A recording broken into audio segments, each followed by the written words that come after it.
അല്ല, നമുക്കറിയാം ഇതിൻ്റെ ഒരു പശ്ചാത്തലം ഈ തെരഞ്ഞെടുപ്പ് തന്നെയാണ്. ഈ തെരഞ്ഞെടുപ്പിൽ വലിയ ഒരു തിരിച്ചടി BJPക്ക് നേരിടാൻ കാരണം അബ്കി ബാർ 400 പാർ എന്ന് പറയുന്ന സ്ലോഗൻ ഉന്നയിച്ചുകൊണ്ട് നരേന്ദ്രമോദി നടത്തിയ ആ 400 സീറ്റ് കിട്ടിയാൽ എന്ത് ചെയ്യും എന്നുള്ള ഒരു ചോദ്യത്തിന് ഒരു ഉത്തരമായിട്ട് പലരും കണ്ടുപിടിച്ചത് 400 സീറ്റ് കിട്ടിയാൽ BJPക്ക് കിട്ടിയാൽ അവർക്ക് ഭരണഘടന മാറ്റണം, അതിന് 360 സീറ്റ് മതി അല്ലെങ്കിൽ 370 എന്നും പറയുന്നുണ്ടായിരുന്നു. മിഷൻ 400 പാറിന്റെ കൂടെ മിഷൻ 370 ഒക്കെ പറയുന്നുണ്ടായിരുന്നു.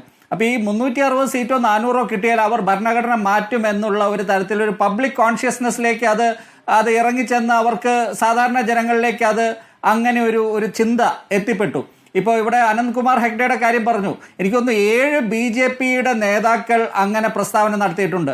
അതിൽ ഒരു നേതാവ് സിറ്റിംഗ് MP ആയിരുന്ന, അതായത് ഈ അയോധ്യയിലെ സിറ്റിംഗ് MP ആയിരുന്ന ലല്ലു സിംഗ്, അദ്ദേഹമാണ് ഒന്ന് അതിൻ്റെ അകത്ത്. അദ്ദേഹം എന്നിട്ട് പിന്നീട് പറഞ്ഞു, അത് തിരിച്ചടിയാകുമെന്ന് ഉറപ്പായപ്പോൾ അദ്ദേഹം പറഞ്ഞു അത് ഒരു ഡോക്ടേഡ് വീഡിയോയാണ്, വ്യാജ വീഡിയോയാണ്, ഞാൻ അങ്ങനെ പറഞ്ഞിട്ടേ ഇല്ല എന്ന് പറഞ്ഞ് സ്ഥാപിക്കാൻ ശ്രമിച്ചു. പക്ഷേ അദ്ദേഹം അവിടെ ഫൈസാബാദിൽ നമുക്കറിയാം അവധേഷ്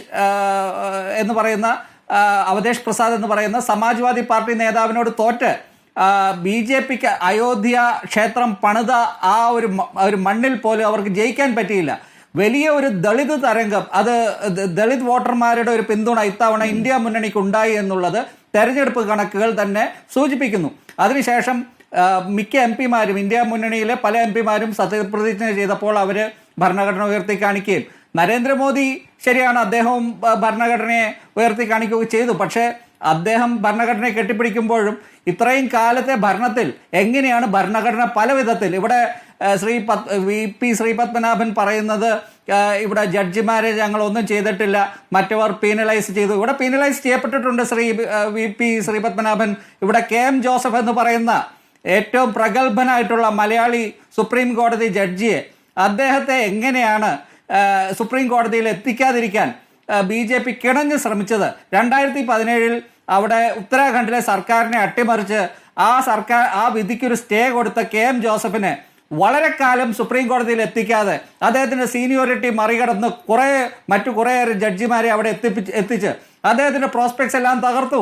ഇതുപോലെ പലരെയും കൈകാര്യം ചെയ്തിട്ടുണ്ട് BJP ഇവിടെ കഴിഞ്ഞ കുറെ കാലമായിട്ട് ഇതുപോലെയുള്ള പല കാര്യങ്ങളും ചെയ്തിട്ടുണ്ട്. പക്ഷേ ഇപ്പോൾ VP ശ്രീപത്മനാഭൻ പറയുന്നത് ഞങ്ങൾ അങ്ങനെയൊന്നും ചെയ്തിട്ടില്ല എന്ന് തന്നെയാണ്.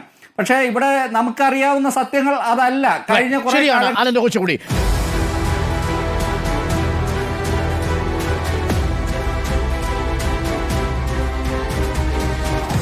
Debate with Arun Kumar.